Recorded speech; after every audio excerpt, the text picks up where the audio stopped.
Mientras esperamos que se una quizás algún compañero más, les voy a poner en pantalla el cronograma del curso, que ustedes tienen el aula virtual, y les voy a comentar algunas cosas respecto a cómo vamos a desarrollar este curso.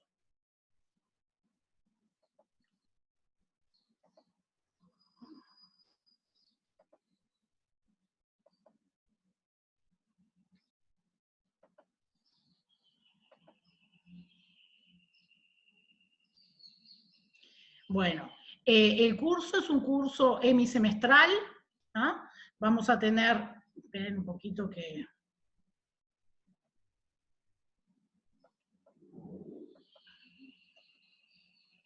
bajamos un poco, que subimos el cronograma. Es un curso, como les decía, hemisemestral. Tenemos que por la situación sanitaria, los hemisemestres van a durar 6 semanas en vez de 7. Los teóricos los vamos a dar así, como ustedes ya saben, por Zoom, los vamos a grabar y después se les va a colocar el enlace en el aula virtual para que ustedes puedan acceder a la grabación después, y lo mismo los compañeros que no pueden asistir. Vamos a tener en este curso 5 actividades que sí son obligatorias, que son 3 clases de ejercicios, los que están indicados como teórico-práctico, la semana 3, la semana 4 y la semana 6, esos teórico-prácticos los vamos a dar en el mismo horario que los teóricos, y también van a ser por Zoom. Nosotros pedimos para poder hacer las clases de ejercicio presenciales, pero la facultad no lo habilitó. A su vez, en la semana 5 y 6 vamos a tener 2 prácticos de laboratorio, esos sí van a ser presenciales, obviamente.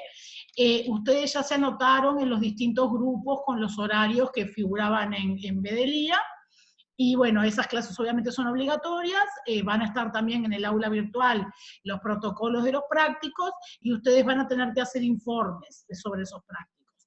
De todas maneras, en los prácticos mismos les van a explicar esos detalles después. Y bueno, luego en las fechas de parciales vamos a tener una prueba, una única prueba, que consiste en preguntas múltiple opción y en resolución de ejercicios. Igual eso lo vamos a ir viendo en el teórico práctico 3, el último, el de la semana 6, vamos a hacer ejercicios de parciales de años anteriores, para que ustedes vean más o menos cómo es la mecánica de la prueba, ¿no? Así que esa es la cuestión. Ustedes, dentro de esas 5 actividades obligatorias, pueden tener una inasistencia. El curso se aprueba con asistencia y entregando los informes. Los informes no van a tener nota, los informes se les van a corregir, y eventualmente, si tienen muchos errores, los tendrán que repetir. Pero si ustedes entregan correctamente los informes y asisten a 4 de las 5 actividades obligatorias, con eso tienen la ganancia del curso, ¿no? Y con la prueba pueden exonerar, como pasa con el resto de las asignaturas. ¿Tienen alguna pregunta? Bueno, entonces vamos a pasar a empezar con el tema de hoy, que es el tema de núcleo atómico. No sé por qué no puedo dejar de compartir.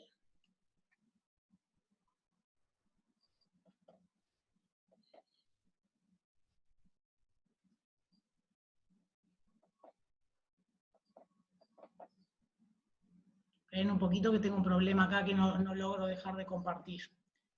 A ver, núcleo atómico, abrir.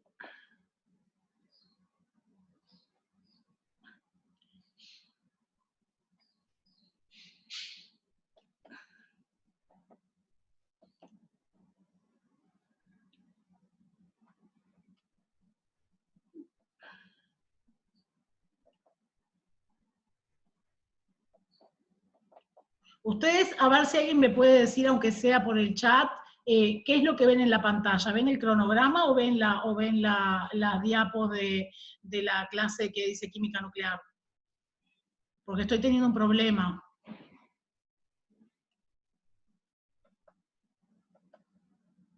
Cronograma, sí, yo me temía, porque no me responde el control,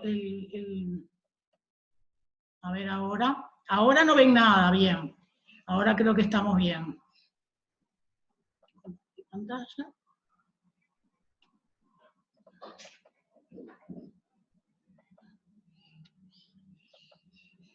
Ahora sí ven química nuclear, donde dice curso química nuclear.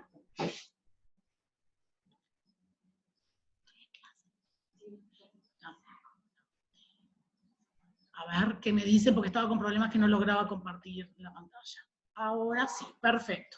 Entonces vamos a empezar con la clase de hoy, que como tenemos un curso de química nuclear, lo primero que vamos a hacer es hablar del núcleo atómico. El objetivo que tenemos en este curso es introducirlos a ustedes en los principios físicos y químicos del núcleo atómico, las interacciones de las radiaciones ionizantes con la materia y la detección. Vamos a ver también en la primera clase práctica los criterios primarios de radioprotección en base al conocimiento de los efectos biológicos de la radiación. Y finalmente vamos a tratar de ejemplificar las aplicaciones de la radiactividad en diversas áreas, en la industria, en salud. Esas son las últimas dos clases del curso. El temario, ustedes ya lo vieron en el cronograma, vamos a empezar hablando de la estructura del núcleo atómico, del fenómeno de radiactividad, después vamos a ver las interacciones de la radiación con la materia, la detección y medida, los efectos biológicos, vamos a hablar de los radionucleidos naturales y de los medios artificiales para obtener radionucleidos, vamos a hablar de contaminación radiactiva ambiental y como les decía, vamos a tener al final dos clases de aplicaciones de los radionucleidos a diversas áreas. Como ya les dije, el curso tiene 10 clases teóricas de 1 hora y media de duración, 3 clases teórico-prácticas y 2 clases prácticas, y aporta un total de 4 créditos. La ganancia es con la asistencia al 80% de las clases prácticas, las entregas de los informes del trabajo práctico y una prueba parcial escrita que permite la exoneración del examen final. Dicho esto, resumido sobre la estructura del curso, vamos a pasar ahora a hablar de, como les decía, del núcleo atómico. Bueno, como ven ahí, mi nombre es Ana Rey, yo soy la responsable del área radioquímica en Facultad de Química. No sé si todos saben dónde está nuestro laboratorio. Nuestro laboratorio está en el segundo piso, al lado del laboratorio de farmacognosia. Aquí es donde van a tener ustedes luego las clases de laboratorio. Los teóricos no los voy a dictar todos yo voy a dictar los 2 primeros teóricos y después voy a dictar el teórico de radiactividad artificial, y a medida que vayamos viendo los teóricos van a ir ustedes conociendo a los distintos docentes de la cátedra. Si quieren hacer alguna pregunta, vemos como si yo logro ver. Entonces, con esto tengo algún tipo de problema, a ver si me aparece en el chat o algo, si ustedes tienen alguna pregunta. Y si no, al final, cuando terminemos la presentación, damos un espacio para que ustedes eventualmente puedan hacer preguntas. Como les decía, el tema central de este curso es el fenómeno de radiactividad, que es un fenómeno asociado con el núcleo atómico. Pero antes de entrar a hablar del fenómeno de radiactividad, tenemos que hablar un poco del núcleo atómico. Ustedes en los cursos de química general se han centrado más que nada en las propiedades de la periferia, de las capas electrónicas, y cómo eso influye en las propiedades químicas del elemento. Sin embargo, nosotros podemos tener átomos que pertenecen al mismo elemento, que tienen las mismas propiedades químicas, pero que son diferentes en cuanto al fenómeno de radiactividad. Y esos son los isótopos. Entonces, hay propiedades de los átomos que no dependen de la periferia, sino que dependen del núcleo atómico. Y por eso vamos a empezar viendo un poco más en detalle de lo que ustedes han visto hasta ahora, las características del núcleo atómico. El núcleo atómico es la parte del átomo que contiene toda la carga positiva y la mayoría de la masa. Recuerden ustedes que está formada por protones y neutrones, que son partículas que tienen masa mucho más grande que los electrones, que son los que constituyen la periferia del átomo. Además, a pesar de contener casi toda la mayoría de la masa del átomo, ocupa una región muy pequeña dentro del átomo. Tenemos que el radio nuclear es de aproximadamente 10 a la menos 15 metros, mientras que el radio atómico es de 10 a la menos 10 metros. O sea que el átomo es como un gran espacio vacío, donde tenemos en el centro un núcleo con mucha masa, con bastante carga y muy concentrado, o sea, de muy pequeño tamaño. Todo esto lo resaltamos porque tiene que ver con las propiedades que vamos a estar viendo luego. Fue descubierto por Rutherford, ¿ah? Y mediante experimentos que él hizo de bombardeo. Rutherford, los experimentos lo que él hizo, ustedes quizás ya lo han escuchado, es utilizar partículas alfa de elementos radiactivos que se habían descubierto recientemente, ¿ah? Para bombardear una lámina muy delgada de oro. Entonces, lo que él observó es lo que ustedes ven en la figura. Cuando bombardeaban esas partículas que son de carga positiva a los átomos de oro que estaban en esa fina lámina, lo que vio fue que la mayoría de esas partículas atravesaban la lámina y salían directamente del lado opuesto. O sea, no encontraban ninguna interferencia en el medio del camino. Algunas eran desviadas ligeramente, pero otras eran desviadas muy fuertemente. Si ustedes se fijan aquí en la figura, tenemos que algunas siguen de largo y otras rebotan en esa lámina de oro. ¿Y eso qué fue lo que le permitió inferir a Rutherford? Que teníamos dentro de los átomos una zona que por tener también carga positiva, provocaba la desviación fuerte de esas partículas alfa. Y eso fue lo que lo llevó a él a concebir el concepto del núcleo atómico. Antes de estos experimentos, en realidad se sabía que dentro del átomo había carga positiva y carga negativa, pero había distintas teorías de cómo se distribuían esas cargas dentro del átomo, pero ninguna de ellas hablaba de un núcleo concentrado y pequeño de carga positiva. Entonces, el experimento demostró que los átomos son un espacio prácticamente vacío, porque eso es lo que justificaba que la mayor parte de las partículas alfa atravesaran la lámina de oro sin ser desviada, pero existía un pequeño núcleo central cargado positivamente que para las partículas que pasaban cerca de ese núcleo originaba una fuerte desviación o inclusive un rebote justificado por su carga eléctrica que provocaba repulsión. Entonces, el núcleo atómico está formado, ya dijimos, por protones y neutrones. Esos protones, la cantidad de protones, ustedes ya saben que define al elemento químico, es igual al Z, y es igual a la cantidad de electrones en el átomo neutro. La cantidad de protones es lo que define las propiedades químicas de un elemento. La cantidad de neutrones más la cantidad de protones lo denominamos el número de nucleones, A. Y ese número también es importante para las propiedades que vamos a ver a continuación, vinculadas fundamentalmente con el fenómeno de radiactividad. ¿Qué pasa con la energía del núcleo?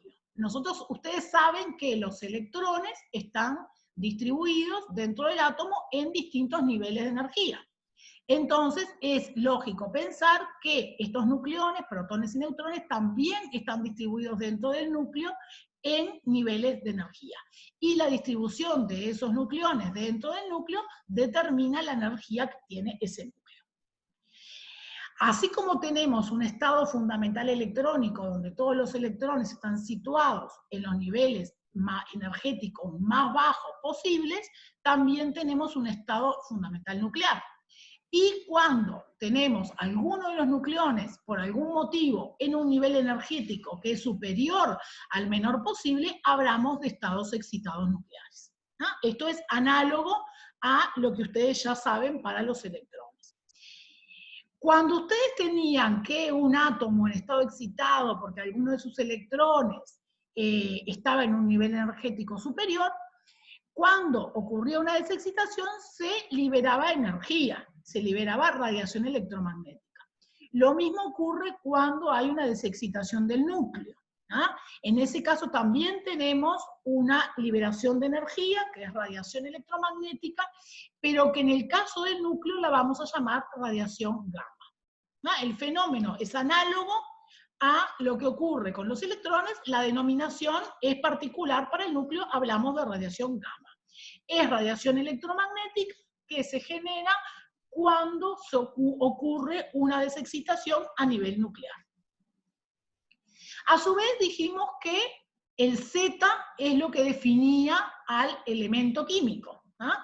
Y el elemento químico es la unidad en química. Ustedes ya saben eso, tenemos la tabla periódica donde a cada elemento le corresponde un Z particular. Pero esa unidad no nos sirve para estudiar la química nuclear.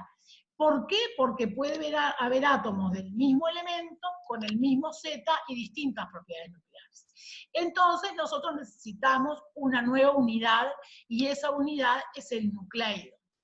El nucleido se define como un tipo de átomo que tiene como características un número definido de protones, un número definido de neutrones y que están distribuidos con un determinado orden dentro del núcleo, ¿no?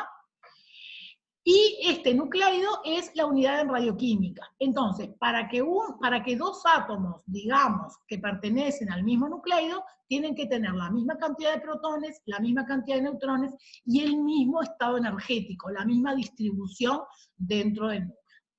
El nucleido, como les decía, es la unidad en radioquímica, así como el elemento es la unidad en química. Pero, ¿qué pasa? Nosotros conocemos hasta el momento unos 120 elementos. Y nucleidos se conocen más de 3000. ¿Ah? O sea que tenemos mucha cantidad de nucleidos con propiedades diferentes. No todos esos nucleidos están en la naturaleza. Hay muchos que han sido obtenidos artificialmente, eso lo vamos a ver en una clase posterior, y también tenemos que muchos de esos nucleidos tienen vidas muy cortas, pero por lo menos a nivel de laboratorio se han podido identificar más de 3000 nucleidos diferentes. De esos nucleidos, de esos más de 3000, solo 275 son estables, mientras que el resto son radiactivos. Así que si bien nosotros en general intuitivamente consideramos que la radiactividad es una propiedad que es característica de un grupo reducido de átomos, eso no es real. La mayor parte de los nucleidos conocidos son radiactivos. Y para poder saber por qué esos nucleidos son la mayoría radiactivos, tenemos que estudiar un poco más en profundidad las características del núcleo atómico. A su vez, así como ustedes tienen a los elementos químicos divididos en familias y en períodos, y eso les permite ordenarlos dentro de la tabla periódica, tenemos que los nucleidos, que son muchos más, también requieren que algún tipo de orden, y por eso se han definido distintas categorías de nucleidos. Y tenemos así los isótopos, que ustedes ya los conocen, que son átomos que tienen el mismo Z, pero distinto N, o sea, la misma cantidad de protones, distinta cantidad de neutrones. Esos isótopos pertenecen al mismo elemento químico, pero con las mismas propiedades químicas, pero propiedades nucleares diferentes. Todos los elementos tienen varios isótopos. Aquí tenemos algunos ejemplos. El hidrógeno con el deuterio, existe un tercer isótopo del hidrógeno que se llama tritio, mientras que el hidrógeno y el deuterio son estables, el tritio es radiactivo. El carbono también tiene varios isótopos, el que ustedes manejan habitualmente, que es el mayoritario en la naturaleza, es el carbono 12, pero tenemos el carbono 14, que seguramente ustedes ya lo han sentido nombrar vinculado a la datación, que es radiactivo, y tenemos otros, está el carbono 11, que también lo van a ver seguramente cuando hablemos de las aplicaciones en medicina de las sustancias radiactivas. O sea que la primera categoría que tenemos de nucleidos son los isótopos. Después tenemos los isótonos. Los isótonos son los que tienen distinto Z, pero el mismo N. O sea, igual cantidad de neutrones, distinta cantidad de protones. Como tienen distinta cantidad de protones, pertenecen a elementos diferentes. No tienen las mismas propiedades químicas, ni tienen las mismas propiedades nucleares. ¿Ah?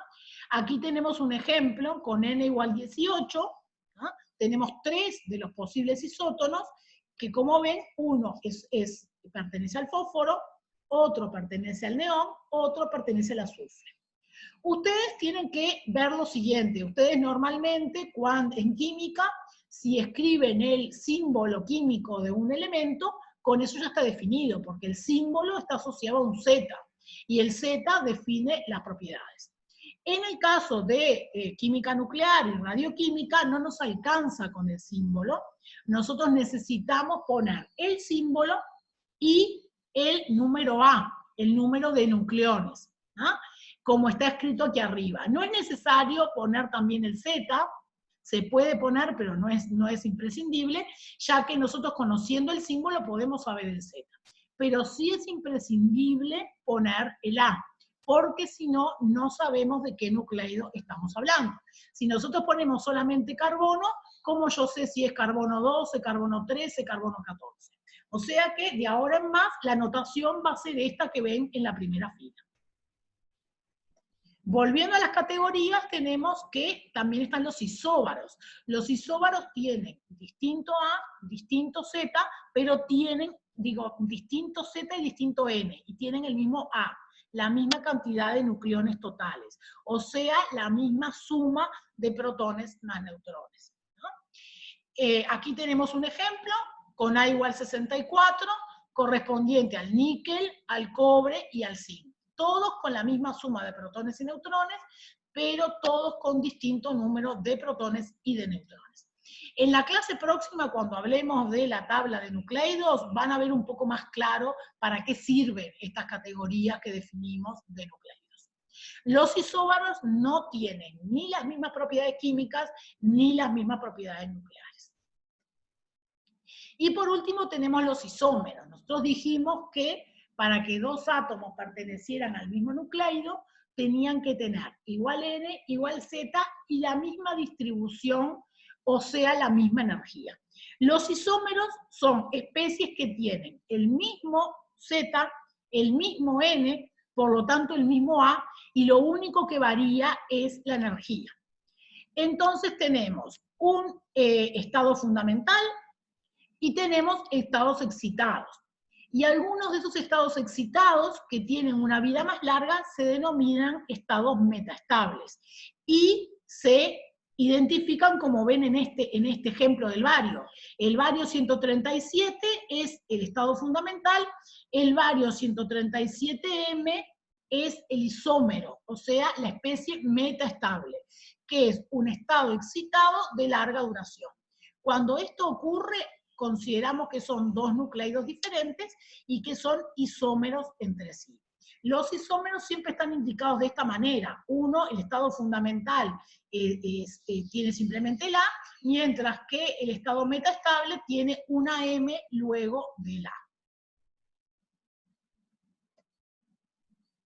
¿Está claro lo que vimos hasta ahora? Bueno, dijimos que el núcleo atómico era muy pequeño, ¿ah? Que ocupaba una fracción muy pequeña dentro del núcleo, ¿ah? Y hablamos del radio nuclear, que era en el entorno de los 10 a la menos 10 metros. ¿Pero qué es exactamente el radio nuclear? Nosotros normalmente nos imaginamos al núcleo como si fuera una pelota, una esfera. Pero ustedes ya saben que desde el punto de vista de la mecánica cuántica o de la física cuántica, nosotros no podemos conocer exactamente la posición de las partículas subatómicas. Entonces, nosotros tenemos que dentro del núcleo hay una zona donde se acumula una mayor densidad, tanto de carga como de masa, y eso lo definimos como núcleo. Y lo que se ha visto es que en realidad la densidad de carga sigue una curva como la que ven en la figura. Tenemos en el centro una mayor densidad que luego hacia los bordes va a ir disminuyendo. El radio nuclear es lo que ustedes ven acá. Se puede definir como la distancia entre el centro y la curva a mitad de la altura. Eso es lo que se llama el radio medio. Simplemente esto no es muy importante, simplemente para que ustedes tengan en cuenta que más allá de que nosotros, cuando hablamos del radio, nos parece que estamos hablando de algo perfectamente definido, en realidad el radio lo podemos definir a la altura mitad, aquí, y sería pero también lo podemos definir cuando la densidad de carga llega a 0, y entonces el radio sería más grande. Lo que es importante, sí, respecto al radio atómico, es que todos los núcleos cumplen con la ecuación empírica que ustedes están viendo en pantalla. O sea que el radio es igual a una constante multiplicado por la cantidad de nucleones elevado a la 1/3. O sea que a medida que tenemos más nucleones, tenemos un radio mayor, lo cual es lógico. Pero a su vez, si nosotros consideramos que el núcleo es una esfera, y calculamos el volumen de esa esfera, el volumen es proporcional al radio elevado al cubo. O sea, que el volumen de nuestro núcleo es proporcional a la cantidad de partículas. El A equivale a la cantidad de partículas, la suma de protones y neutrones. A su vez, la masa también es proporcional a A, porque la masa del protón y la masa del neutrón es aproximadamente 1, o sea, es aproximadamente igual. Por lo tanto, si nosotros calculamos la densidad como masa sobre volumen, tenemos que la densidad de todos los núcleos es constante. Y tiene un valor extremadamente grande, 1,2 por 10 a la 14 gramos por centímetro cúbico. ¿Eso qué significa? Que si tuviéramos una pelotita de 1 mililitro de volumen, un centímetro cúbico es equivalente a 1 mililitro, muy pequeña, pesaría 10 a la 14 gramos. No existe ninguna otra cosa en la naturaleza que tenga una densidad tan grande. Y ustedes dirán, ¿qué me importa a mí si la densidad del núcleo es grande o no es grande? ¿Qué puedo yo concluir a partir de ese valor de densidad? Lo que yo puedo inferir a partir de ese valor de la densidad es que los protones y los neutrones se encuentran muy densamente empacados dentro del núcleo. Entonces, el átomo es como lo ven en la figura, un átomo vacío con los electrones en sus niveles característicos, el núcleo pequeño y dentro del núcleo protones y neutrones densamente empacados. ¿Y eso qué significa?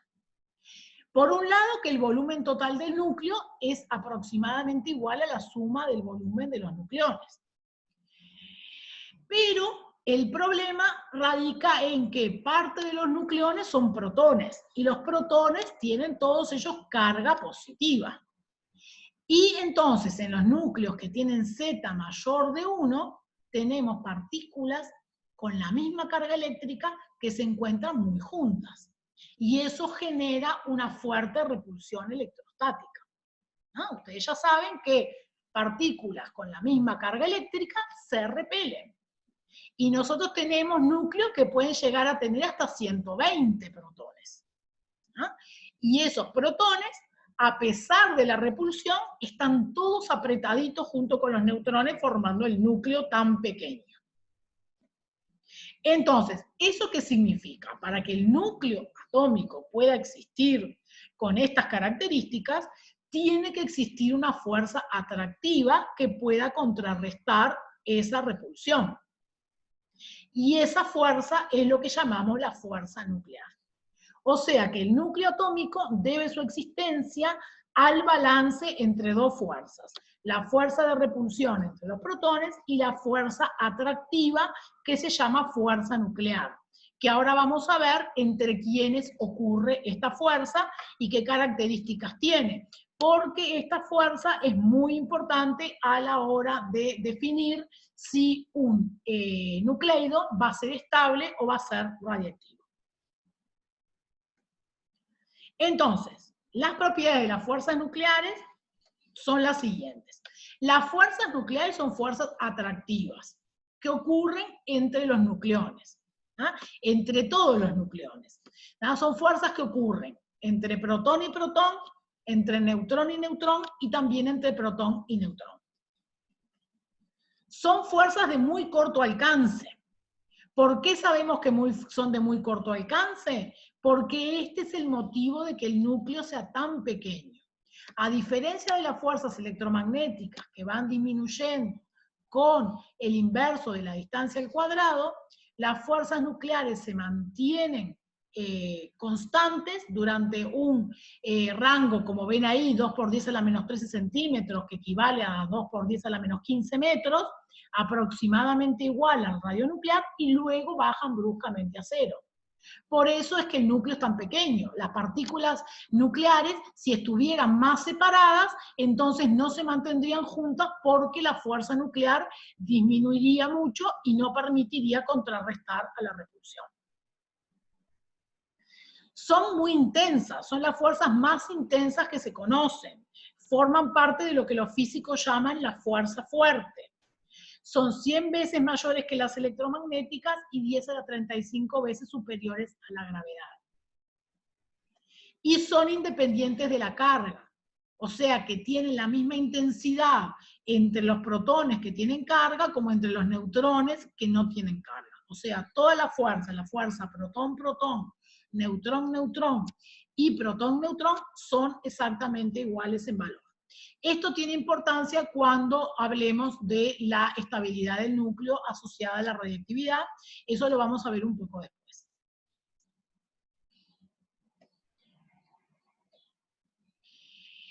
Otra propiedad de las fuerzas nucleares es que los físicos dicen que se producen por intercambio de partículas virtuales. Las partículas virtuales son partículas que no existen dentro del núcleo, sino que tienen una vida muy breve que está determinada por el principio de incertidumbre de Heisenberg. El principio de incertidumbre de Heisenberg, seguramente ustedes ya hablaron de él en química general, nos indica varias cosas, varias limitaciones. Hay magnitudes que no podemos conocer con mucha precisión, por eso es que yo les decía hoy que nosotros no podemos saber exactamente dónde están los protones y dónde están los neutrones, o sea, exactamente dónde termina el núcleo, así como ustedes no se pueden saber exactamente dónde está el electrón en cada momento. Y por eso los orbitales se definen como zonas donde hay mayor densidad de probabilidad de encontrar al electrón, pero no tenemos una órbita precisa como se creía antiguamente. Y una de las formulaciones del principio de incertidumbre de Heisenberg es la que ven en pantalla. El producto de la energía por delta T tiene que ser menor a H sobre 2pi. ¿Eso qué significa? Que yo no puedo conocer con exactitud la energía del sistema en todo momento. Y la energía del sistema, más allá de que existen los principios de conservación que ustedes conocen, puede variar en una cantidad pequeña, por un lapso de tiempo pequeño, siempre que se cumpla esta relación, y eso no viola los principios de conservación. Desde el punto de vista intuitivo, para nosotros es una cosa muy extraña, porque tener una variación de energía implica lo que dijimos en la definición de partícula virtual, que podemos tener una cierta cantidad de masa asociada que aparezca y desaparezca sin violar los principios de conservación. La explicación que yo encontré en un libro y que me parece una explicación interesante es que nosotros cuando queremos medir la energía de un sistema tenemos que interaccionar con el sistema. Y esa interacción puede ser muy breve, pero dura un cierto lapso de tiempo. Durante ese lapso que estamos interactuando con el sistema para medir la energía, nosotros no sabemos si la energía varía o no. Entonces, durante ese periodo de tiempo, nosotros lo que determinamos es la energía al principio y al final de delta T, pero no en el medio. Y por tanto, en ese delta T pequeño, nosotros podemos tener un aumento de la energía del sistema, o una disminución de la energía del sistema sin que se violen los principios de conservación. Y de esto surge el concepto de partículas virtuales. Existe una teoría que se llama la teoría de Yukawa, de cómo ocurren las fuerzas nucleares en función de la existencia de las partículas virtuales. Yukawa, en el año 1935, postuló que las fuerzas nucleares se producen por intercambio entre dos nucleones de una nueva partícula que llamó el mesón pi. El mesón pi era una partícula con masa intermedia entre protón y electrón, y que tenía una vida muy breve, para no violar los principios de conservación.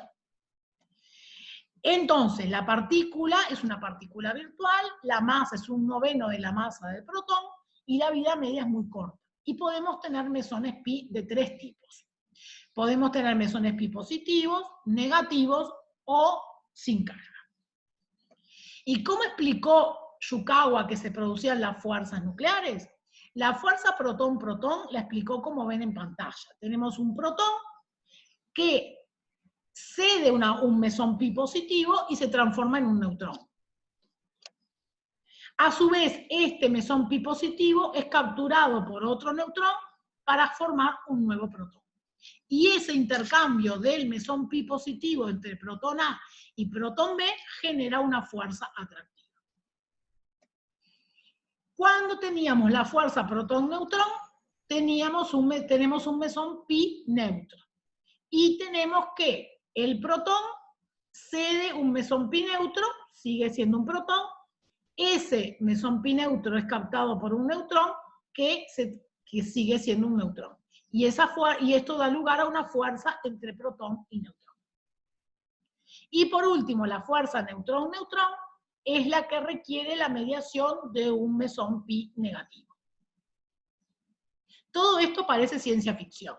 Realmente no tengo la menor idea cómo se le ocurrió a Yukawa postular esta teoría. La importancia que tiene es que con esa teoría pudo calcular la vida media del mesón pi y pudo calcular también el rango de acción de la fuerza nuclear. A su vez, en años posteriores, científicos de la Universidad de Stanford postuló que el protón y el neutrón no eran partículas elementales.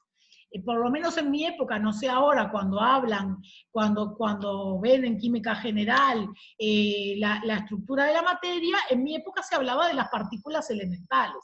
Y se hablaba de partículas elementales como protón, neutrón y electrón.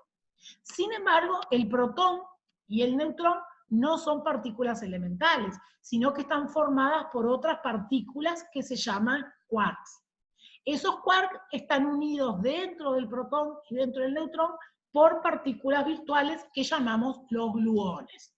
Y son estos quarks y el intercambio de estos gluones lo que hace que ocurra la fuerza nuclear.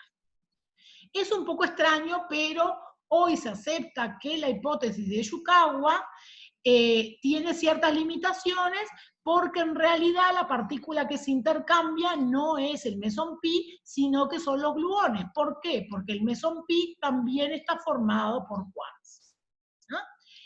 Esta teoría se llama cromodinámica cuántica y considera que todas las fuerzas en la naturaleza están mediadas por partículas virtuales. Tenemos distintas partículas subatómicas. Las partículas subatómicas ya no son más solamente protón, neutrón y electrón, sino que existen más de 100 tipos diferentes de partículas subatómicas. Cada una tiene sus propiedades características como masa, carga, spin, momento magnético y el tipo de fuerza en la cual participa. Y además hay otra cosa que también parece un poco extraña y que suena, por lo menos a mí, a ciencia ficción, es que cada partícula tiene su antipartícula. ¿Y eso qué significa? Que la antipartícula es una partícula que tiene todas las propiedades iguales, excepto el signo de la carga eléctrica. Por ejemplo, tenemos el protón. Y tenemos el antiprotón. El antiprotón es igual al protón, pero con carga negativa. Tenemos el electrón, y el antielectrón se llama positrón. ¿Ah? El positrón es igual al electrón, pero con carga opuesta. No sé si ustedes vieron una de esas películas basadas en los libros de Dan Brown, que no me acuerdo el nombre, donde el mundo podía destruirse porque tenían en un lugar encerrada la antimateria. Bueno, la antimateria tiene que ver con este concepto de antipartícula. ¿Y por qué se puede destruir algo por presencia de antimateria? Porque la propiedad, o lo que caracteriza a la partícula y a la antipartícula es que no pueden coexistir. Partícula y antipartícula, cuando se encuentran, experimentan el fenómeno de aniquilación.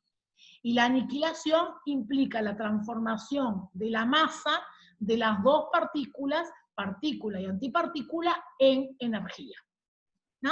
Entonces tenemos un montón de partículas, y esas partículas tienen su antipartícula, pero tienen que estar separadas. Si se encuentran, se aniquilan. Dijimos que la antipartícula tenía todas las propiedades iguales, excepto el signo de la carga eléctrica. Pero ¿qué pasa cuando la partícula es neutra? Cuando la partícula es neutra, lo que cambia es el signo del momento magnético total. O sea que el neutrón también tiene su antipartícula, que es el antineutrón. La mayor parte de estas partículas no existen en la naturaleza, pero sí han sido comprobadas por los experimentos que hacen los físicos en los superaceleradores. Ustedes habrán oído hablar del bosón de Higgs, y también habrán oído hablar de los aceleradores que están en el CERN, en el Centro Europeo de Estudios Nucleares. Bueno, con esa maquinaria son los físicos los que hacen experimentos que les permiten concluir todo esto. Con todo esto existe lo que se llama el modelo estándar de la materia.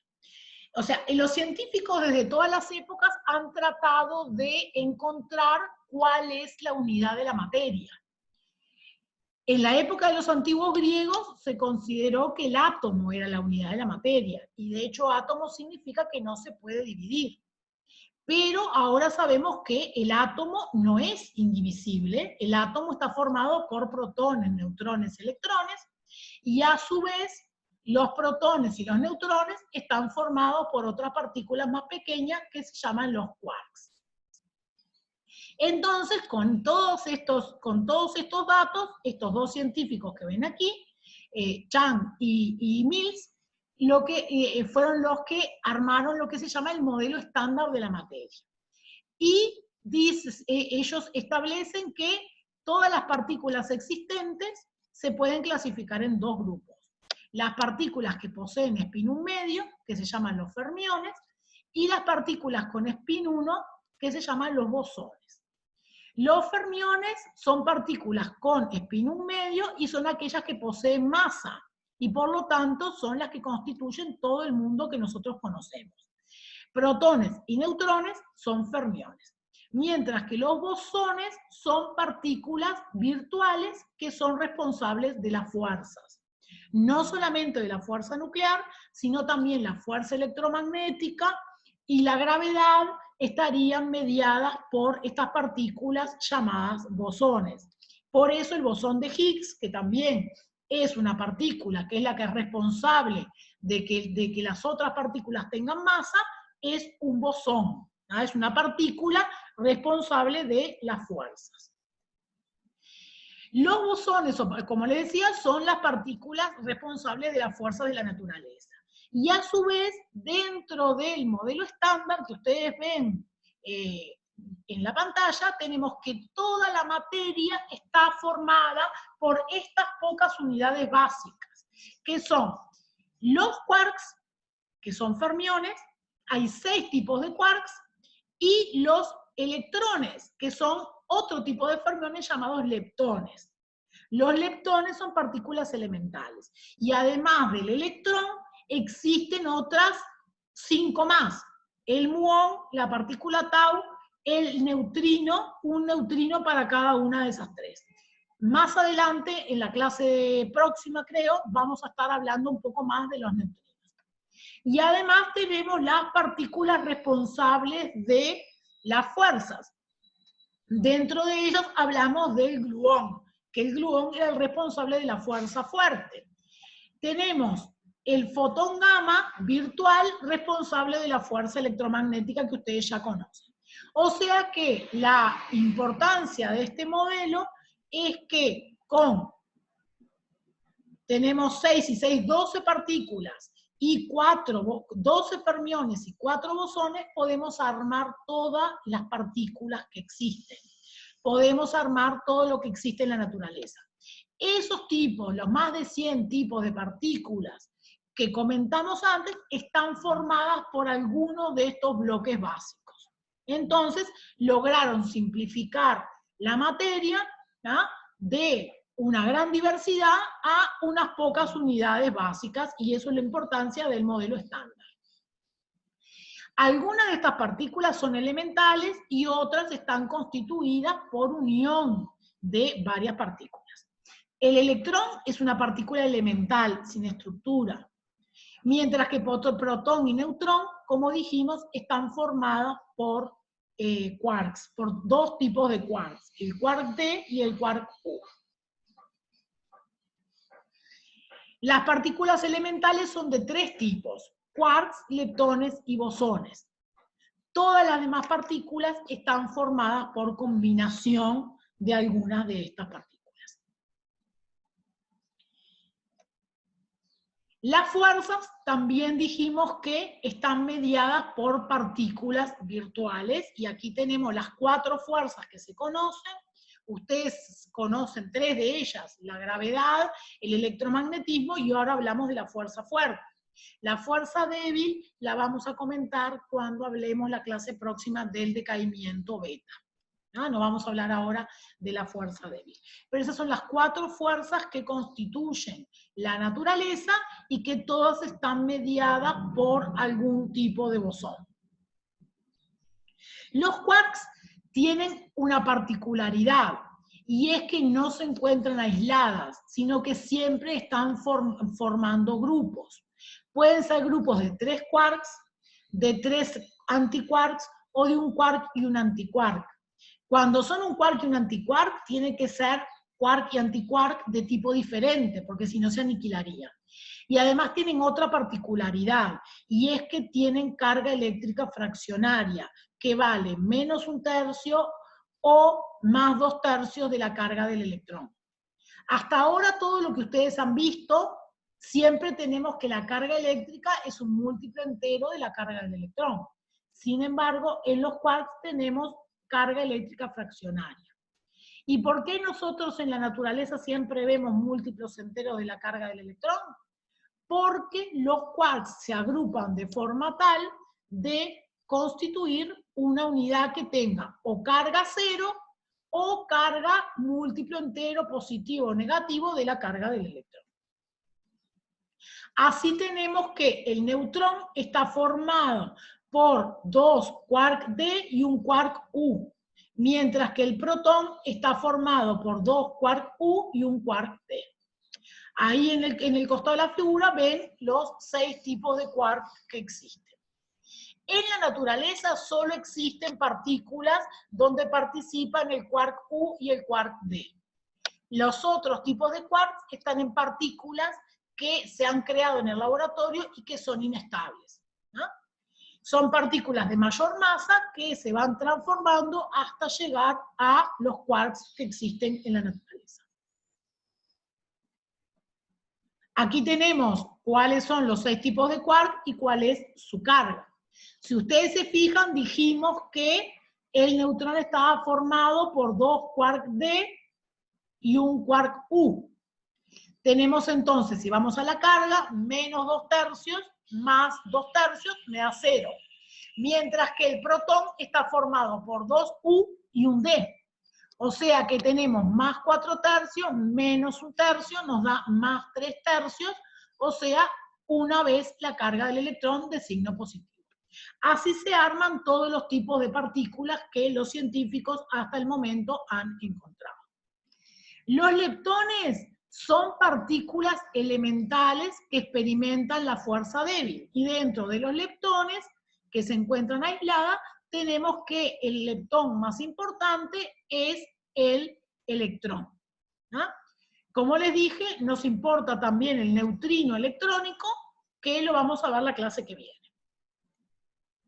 Y dijimos que los bosones eran las partículas portadores de la fuerza, que son partículas virtuales, y que tenemos 4 tipos de partículas virtuales. Los gluones, los bosones, W+, W- y Z, y los gravitones que aún no han podido ser descubiertos experimentalmente. Están postulados, pero no descubiertos.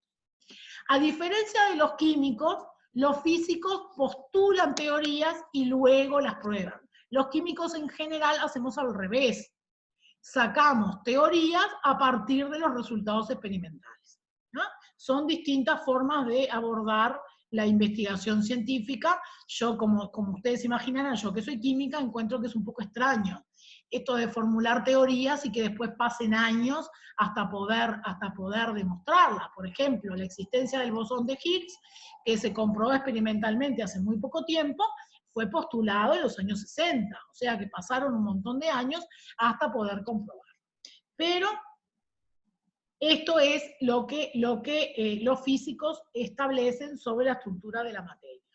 Los hadrones son las llamadas partículas, son las partículas compuestas formadas por quarks. Se dividen en bariones o en mesones, y tenemos que el protón y el neutrón son bariones. Y mesones, recuerdan el mesón pi que postuló Yukawa. La fuerza fuerte es la que mantiene unidos a los quarks, y entonces tenemos que la fuerza nuclear se debe en realidad, no es una fuerza atractiva entre protón y neutrón, como dijimos, sino que la fuerza nuclear se debe a la interacción entre los quarks que están dentro de protón y neutrón, ¿no? O sea que la estructura última de la materia es en realidad digamos, la partícula elemental que forma toda la materia, vendrían a ser los quarks. Ya vimos el modelo estándar, esto no importa, esto tampoco lo vamos a hablar en detalle. Lo que sí nos importa es que, como yo les decía, los científicos siempre buscan lo más simple. En un momento lo más simple fue el átomo. Luego se vio que el átomo estaba formado por un núcleo y por los electrones, y se consideró que eso era lo más simple que existía. Sin embargo, el núcleo no es una unidad, sino que está formada por los nucleones, por protón y por neutrón.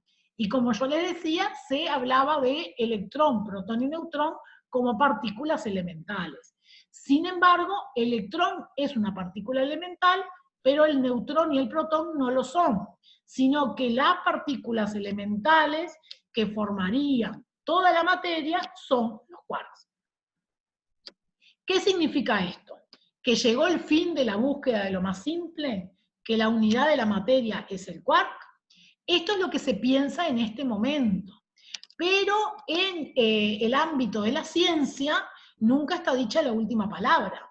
Con las evidencias experimentales que se tienen hasta el momento, esta es la teoría que se sostiene en la actualidad. Pero como ha pasado a lo largo de la historia con otras teorías, cuando empezamos a tener hechos experimentales que no calzan bien en la teoría, llega un momento que la teoría tiene que sustituirse por otra. Por lo tanto, yo no puedo asegurar que esta es la verdad.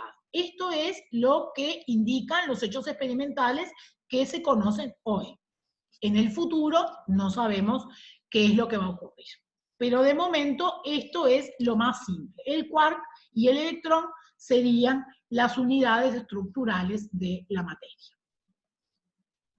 ¿Cómo calza todo esto en lo que veníamos hablando sobre el núcleo y sobre todo en la vinculación entre las propiedades nucleares y el fenómeno de radiactividad, que es finalmente lo que vamos a estudiar en este curso? Podemos decir que el núcleo es intrínsecamente inestable debido a la repulsión que existe entre los protones. que el balance entre la repulsión y la atracción determina si un nucleido es estable o radiactivo. ¿Ah? Tenemos siempre un balance entre estas dos fuerzas. Cuando gana la atracción, la especie es estable; cuando gana la repulsión, la especie es radiactiva. Y para este balance, lo más importante es la relación entre la cantidad de neutrones y la cantidad de protones. ¿Por qué? Porque los protones son los que aportan repulsión, mientras que protones y neutrones aportan atracción. Entonces, balanceando la cantidad de neutrones y protones es como la naturaleza llega a balancear esas dos fuerzas. Lo que vamos a ver a continuación es un gráfico donde tenemos graficada la relación n sobre z o z sobre n para los 275 nucleidos estables. No sé si ustedes recuerdan que yo un poco más antes en la clase comenté que se conocían más de 3.000 nucleidos, pero que de esos 3.000 nucleidos solo 275 eran estables. Entonces, a los científicos se les ocurrió ver qué relación entre neutrones y protones tenían en esos 275 nucleidos estables para inferir cuáles son las características que tiene que tener un núcleo para ser estable. Y además, qué es lo que le pasaría al núcleo cuando no es estable. Entonces, si ustedes miran, vemos un montón de puntitos que son esos 275 núcleos. Y tenemos una línea, esta línea es una línea trazada a 45 grados que nos sirve como referencia. ¿Qué es lo que nosotros podemos ver en esta gráfica? Primera cosa, para un determinado Z, cualquiera, por ejemplo 20, tenemos varios puntitos. ¿Y eso qué significa? Que para un mismo Z, para un mismo elemento, podemos tener varios isótopos estables. Entonces, la relación n sobre z que lleva a la estabilidad no es un único valor. ¿Ah? Puede haber varios valores de n para un mismo z. ¿Ah? Entonces, la gráfica la llamamos el cinturón de estabilidad, porque no es una línea, sino que es una banda. ¿Qué otra cosa podemos ver en esta gráfica? Podemos ver que para Z aproximadamente hasta 20, este cinturón de estabilidad coincide bastante bien con la línea a 45 grados. O sea que para los núcleos con Z más pequeño, con menor cantidad de protones, lo más estable es tener una cantidad de protones y de neutrones aproximadamente igual. No exactamente igual, porque puede haber más de un n para cada z, pero aproximadamente igual. ¿Qué vemos cuando sigue aumentando z? A medida que aumenta z, vemos que el cinturón de estabilidad se aleja de la línea a 45 grados.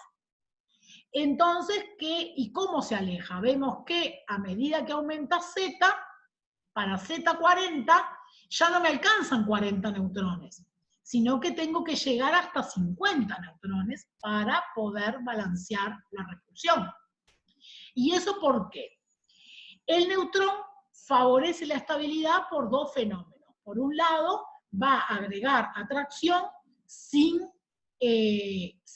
agregar repulsión, ¿no? Porque no tiene carga. Entonces, aumenta la estabilidad porque aporta atracción.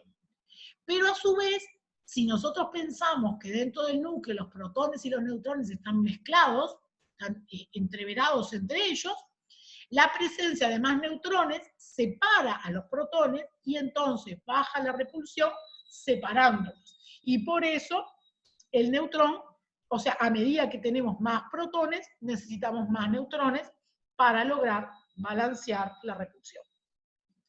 Entonces vemos que a medida que crece Z, la línea, el cinturón de estabilidad se aleja cada vez más de la línea a 45 grados, porque cada vez necesitamos más neutrones y tenemos que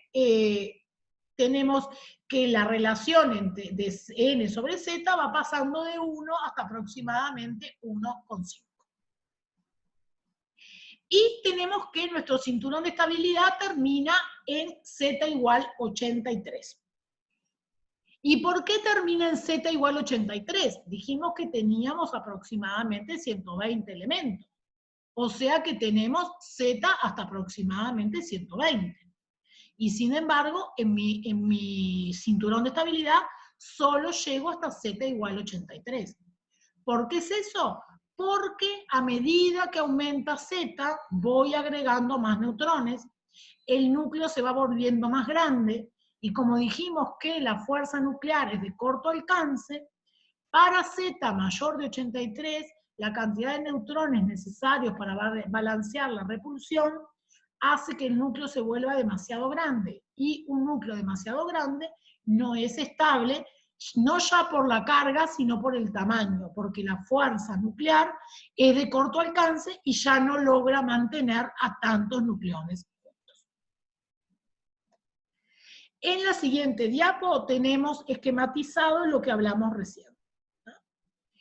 Estudiando la relación de n sobre z, vemos que si z menor de 20, n sobre z es aproximadamente igual a 1. Y tenemos varios ejemplos.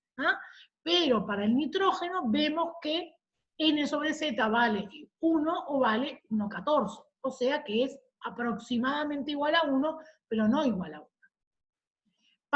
Tenemos otro ejemplo que es el sodio. Tenemos el sodio 23, es el único isótopo estable que tiene un n sobre z de 1,09. Cuando z va aumentando entre 20 y 83, el n sobre z va aumentando entre 1 y 1,5. Y tenemos varios ejemplos. El cobalto, hay varios isótopos, pero uno de ellos tiene 1,18. El estaño, tenemos que tiene isótopos estables que van de 1,24 a 1,40. El bismuto, que es el último, o sea, el nucleido con Z mayor que puede ser estable, tiene un n sobre z de 1,52. Y dijimos que para Z mayor de 83, ningún nucleido es estable. Los nucleidos que caen fuera del cinturón de estabilidad sufren transformaciones que son las que dan lugar al fenómeno de radiactividad. Cuando el núcleo no es estable, el núcleo no se separa en sus partículas individuales, sino que se transforma en otro núcleo que tiene una mejor relación n sobre z. Y esa transformación para llegar a una especie con una mejor relación n sobre z y por lo tanto más estable es lo que se llama el fenómeno de radiactividad. Pero, ¿por qué si un núcleo es inestable? Porque tiene muchos protones. Cuando ese núcleo no puede ser mantenido estable, no se separa en los nucleones, o sea, no se separan esos protones. Lo que nosotros sabemos es que en la naturaleza todo ocurre por el camino de menor energía. Y el camino por el cual el núcleo libera su exceso de energía va a ser el energéticamente más favorable. O sea que nosotros podemos inferir que aún para los núcleos radiactivos, la existencia del núcleo como tal es más favorable que la separación en los nucleones que lo constituyen. Tenemos que ustedes ya han visto la ecuación de Einstein que dice que E igual a m por c al cuadrado. Pero ¿eso qué significa en realidad desde el punto de vista físico? La teoría de la relatividad establece que la masa es una forma de energía y que la conservación no es conservación de la masa por un lado y conservación de la energía por otro, sino que la conservación se extiende a ambas magnitudes. ¿Y eso qué significa? Que podemos tener, o sea, hay una equivalencia que está dada por esa ecuación, y que significa que la energía se puede convertir en masa y la masa se puede convertir en energía sin que haya violación de los principios de conservación. Lo que tenemos en la última línea de esta diapo es una transformación de la expresión anterior en una expresión con unidades que son más acordes al tema que estamos tratando. Normalmente, en todo lo que tiene que ver con química nuclear, la masa no la medimos en gramos, porque la masa de los átomos y de los núcleos es muy pequeña, sino que la masa la medimos en UMAS. Ustedes ya habrán visto que la UMA es la unidad de masa atómica, que es 1/12, la masa del átomo de carbono 12. Y la energía tampoco la vamos a medir en joule o energios, sino que la vamos a medir en electronvoltios o en megaelectronvoltios. Y lo que dice la última ecuación, esta que ven aquí, es que la energía es igual a la masa en UMA multiplicada por un factor de conversión que vale 931,5 MeV por UMA.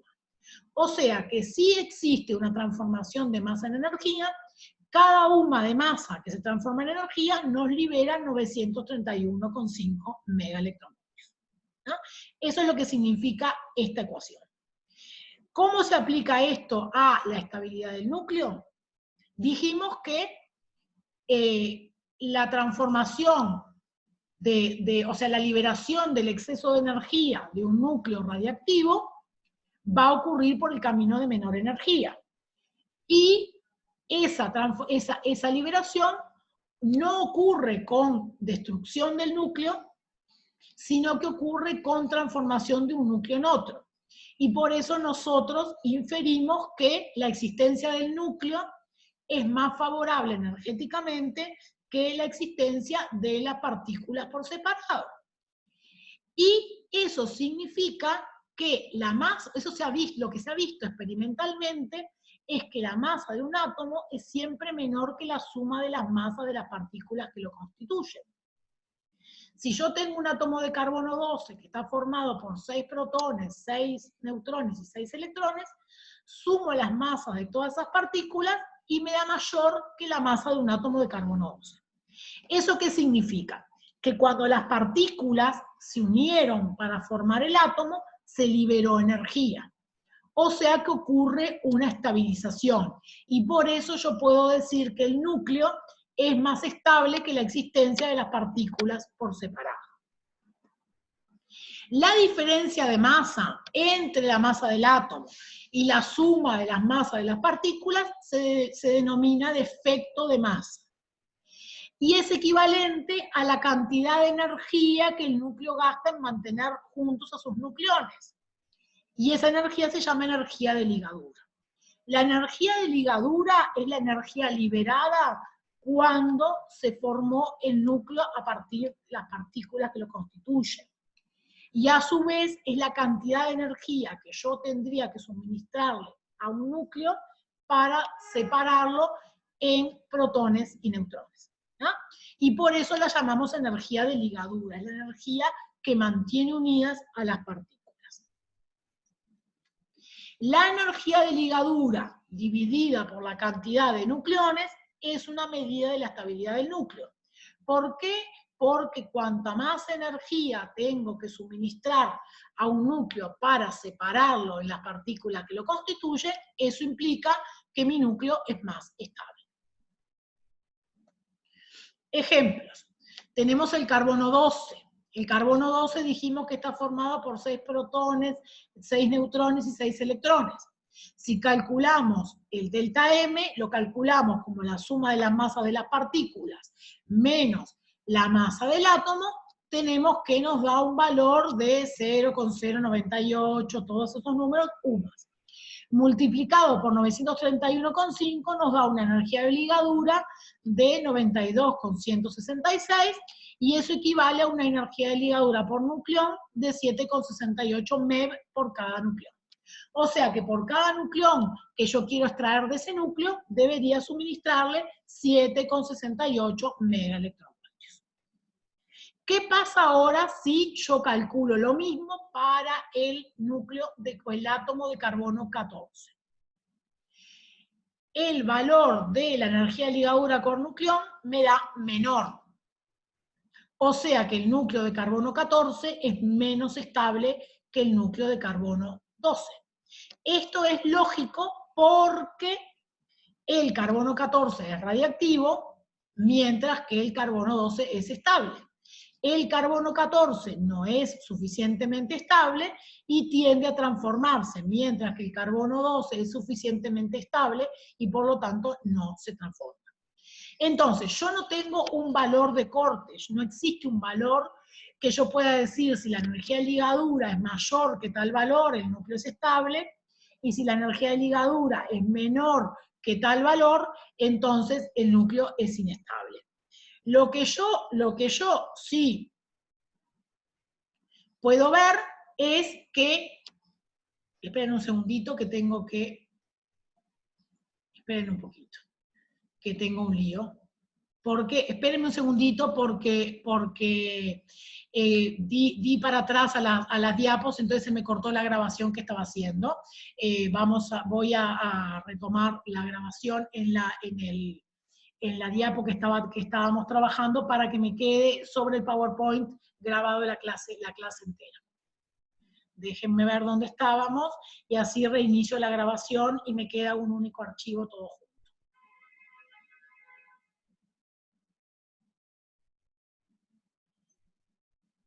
Estábamos en esta.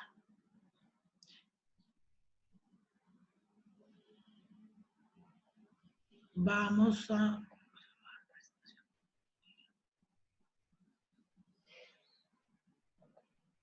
Ay, no. Esperen que tengo un problemilla. Bueno, no importa porque yo estaba grabando también sobre el Zoom, porque tengo un problema aquí con la grabación, después veo cómo lo puedo arreglar. Porque no me permite iniciar la grabación desde esta diapo. Solo me permite iniciar de vuelta desde cero. Bueno, ya veremos cómo hacemos. Entonces, esperen que voy hasta la diapo que estábamos viendo.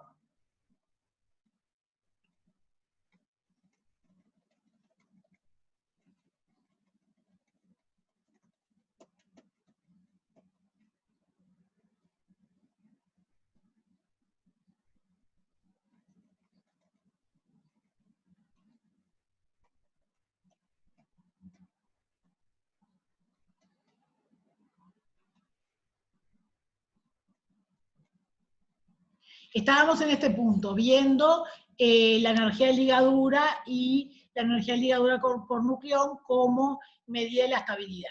Hay otra cosa que yo les quería comentar en esta diapo, y por eso fue que fui hacia atrás, y cuando fui hacia atrás fue que se me cortó la grabación del PowerPoint. Ustedes normalmente, no sé si ya han hecho físico-química, pero igual a nivel secundaria ustedes han visto los delta H, que calculan en la energía de las reacciones químicas. Y ustedes cuando calculan delta H y cuando calculan otros deltas, siempre calculan final menos inicial, ¿no? Y además, el delta H de una reacción que libera energía siempre les da negativo. Sin embargo, en este tema, todos los autores calculan al revés, calculan inicial menos final. Entonces, si ustedes se fijan en el delta M para el carbono 12, partimos de las partículas y llegamos al núcleo. Entonces, inicial menos final. Y por lo tanto, y por ese motivo es que el delta M, la energía disminuyó en el proceso, pero el delta M me da positivo, porque yo hice inicial menos final en vez de final menos inicial. Y la energía de ligadura es una energía liberada. Y sin embargo, a pesar de ser una energía liberada, tenemos que esa energía nos da positivo. Yo les comento esto para que no se confundan.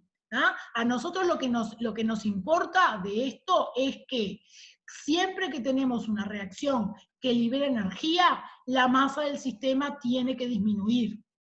Y cuando tenemos una reacción que absorbe energía, la masa del sistema aumenta. Esto no es exclusivo de las reacciones a nivel del núcleo. En las reacciones químicas que ustedes vieron hasta ahora, también pasa lo mismo. Lo que pasa es que las cantidades de energía son mucho más pequeñas y por lo tanto la cantidad de masa que aumenta o disminuye es despreciable. Sin embargo, en el caso de los fenómenos nucleares, la cantidad de masa que desaparece, que disminuye, es una fracción significativa de la masa. ¿Ah? Por eso es que sí lo tenemos en cuenta. Y de hecho, ustedes lo van a ver conmigo en la clase próxima, en las reacciones nucleares, en los decaimientos radiactivos, siempre vamos a calcular la energía a partir de esa disminución en la masa. ¿No? Otra cosa que estábamos diciendo en esta diapo era que cuanto más estable es el núcleo, mayor es el valor de energía de ligadura por nucleón. No tenemos un valor de corte, no tenemos un valor a partir del cual nosotros podamos decir si la energía de ligadura por nucleón es mayor de un X valor, el núcleo es estable y por debajo no es estable. Pero sí, lo que vemos es que cuando miramos la gráfica de energía en ligadura por nucleón versus la cantidad de nucleones, vemos que al principio, cuando el A va aumentando, la energía de ligadura por nucleón va aumentando. O sea, las especies más grandes son más estables que las especies más pequeñas. Pero no indefinidamente. Esto es solo una parte de la gráfica. ¿Se acuerdan que dijimos que núcleos demasiado grandes no son estables?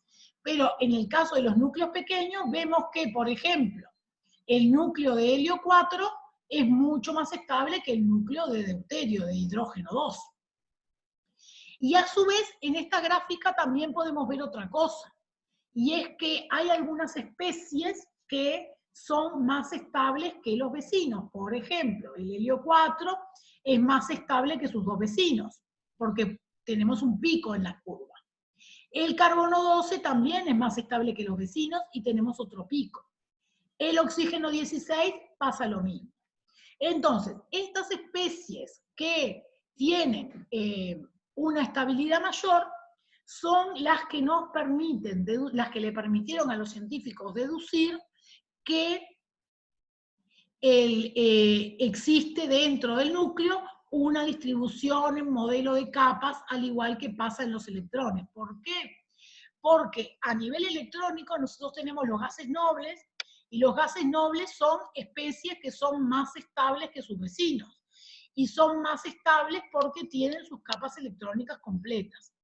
Entonces, a nivel nuclear se considera lo mismo, que existen determinadas especies con números característicos de protones y de neutrones que son más estables porque tienen sus capas nucleares de protones y de neutrones completas, ¿no? Así que eso es lo que podemos ver en esta curva. Y eso es lo que dice acá.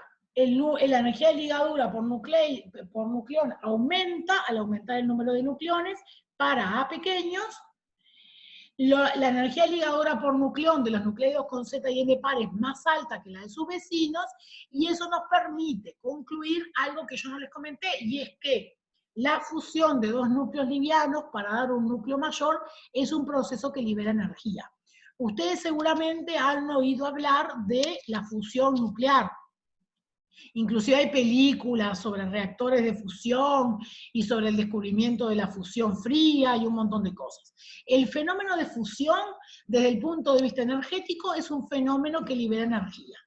Todavía no se ha podido llegar a controlar para usarlo comercialmente. De esto vamos a hablar cuando hablemos de la radiactividad artificial. Y la otra conclusión ya se las comenté, existen algunos números, llamados números mágicos de nucleones, que favorecen la estabilidad del núcleo. Y esto, por similitud con los gases nobles, se considera un argumento a favor del modelo de capas para la estructura nuclear. Pero esa parte de la curva era solo una parte, ¿no? Cuando miramos la curva completa, vemos que en realidad la energía de ligadura por nucleón aumenta, al aumentar A, hasta llegar a un máximo, y luego disminuye. Y por lo tanto, los núcleos muy pequeños y los núcleos muy grandes son menos estables. Tenemos que la zona de mayor estabilidad se encuentra para A entre 50 y 90, o entre 60 y 80, por aquí, esta zona. Y esta zona corresponde a los elementos que son más abundantes en la corteza terrestre. ¿Ah? Y eso es una cosa que es lógica. Cuanto más estable, más abundante. Y lo siguiente que podemos deducir de esta curva es que la división de un núcleo grande en esta zona en dos núcleos más pequeños en esta zona sería un proceso que libera energía. Y eso sí se utiliza comercialmente, ¿ah?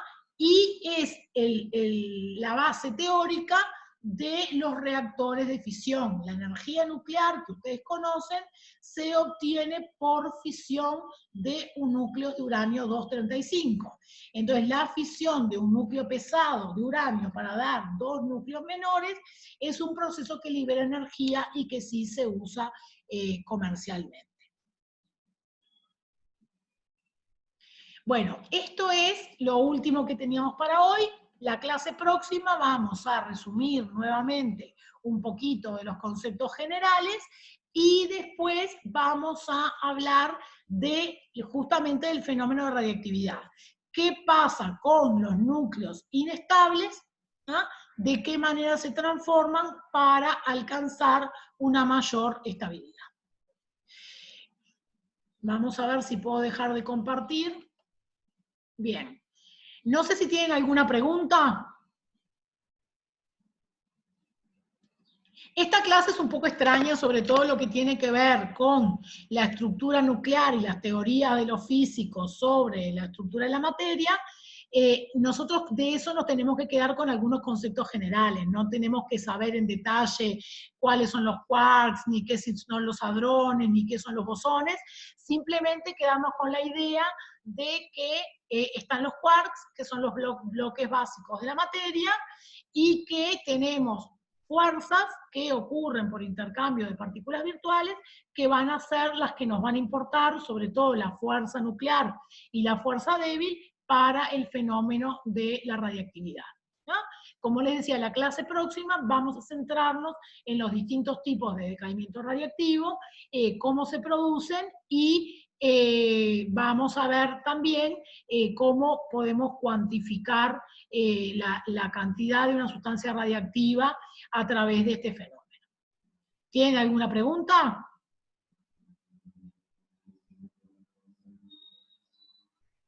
Bueno, si no tienen ninguna pregunta, terminamos por hoy. La próxima clase es el jueves a las 10 en este mismo canal. ¿Ah? Cualquier duda que ustedes tengan en algún momento, pueden pasar, como les decía, a la cátedra de radioquímica, está en el segundo piso, y casi siempre hay aquí algún docente que puede contestarles a las dudas que ustedes quieran plantear.